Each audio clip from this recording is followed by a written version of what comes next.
photo shown on the screen is a photo of a Palestinian funeral of Shireen Abu Akleh's funeral.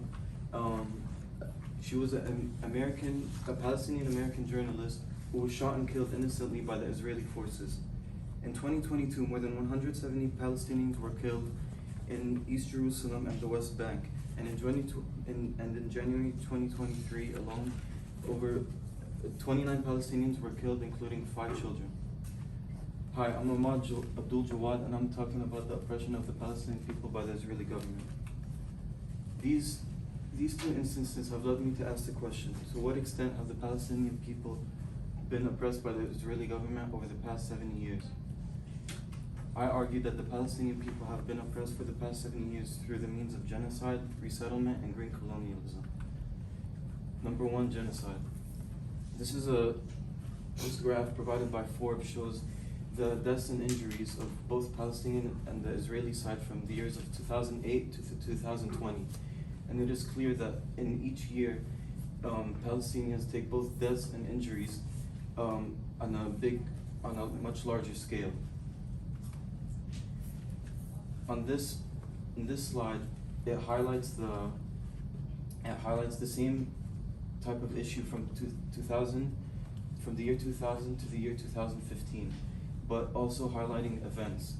One of them being Operation Cast Lead, which was a 22-day assault of the Israeli government on the innocent people of Gaza, where over 1,500 Palestinians were killed and 3,000 homes were demolished. Some may argue that the Israeli people are being attacked first, but in this graph provided by Jadaliya, 79% of the killings are Palestinians being killed by Israelis first, with only 8% of Israelis being killed by Palestinians first, even less than 13% both killed. Resettlement. This graph provided by Al Jazeera News highlights the trend from 2006 to 2016 of housing units destroyed, minors left homeless, and people left homeless. And in 2011, it hit the peak with 150 housing units destroyed, 385 minors left homeless, and 814 adults being left homeless. And it has been on a clear rise. This is a photo of this graph, also provided by Al Jazeera, highlights all the villages that were destroyed in 1948 in red, and only a small concentration of the green are still being able to live there. In this graph provided by Vox, it highlights the amount of settlers from the year 1980 to 2010, showing that it was roughly around 10,000 in 1980 in the West Bank, going all the way up to 350,000 settlers in just 30 years. Green colonialism is defined as the government using environmental problems such as like poisoning water and poisoning food to try to get people out of the situation that they're in.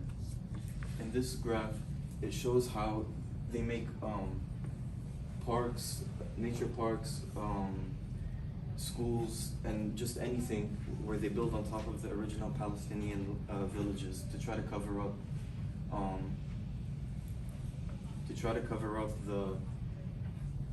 the oppression that they've done in the past. And then here it highlights how they made 97% of the water undrinkable, with 85% of the water in Gaza being controlled by the Israeli government, where they get to choose whether they get to drink water, poisoned water, or no water at all. And also 69% of Gaza and 33% of West Bank's household are not secure with food. So every day they don't know whether they're gonna be able to eat or not. I would like to conclude with a quote from Nelson Mandela, an apartheid activist in South Africa, where he said, but the authorities' biggest mistake was keeping us together. For together our determination was reinforced. I believe this represents the Palestinian people, as over the past 70 years they have been under a lot of genocide and a lot of hunger and under a lot of oppression. And I believe that if it was not for the unity that they have, they wouldn't be able to be this strong. Thank you.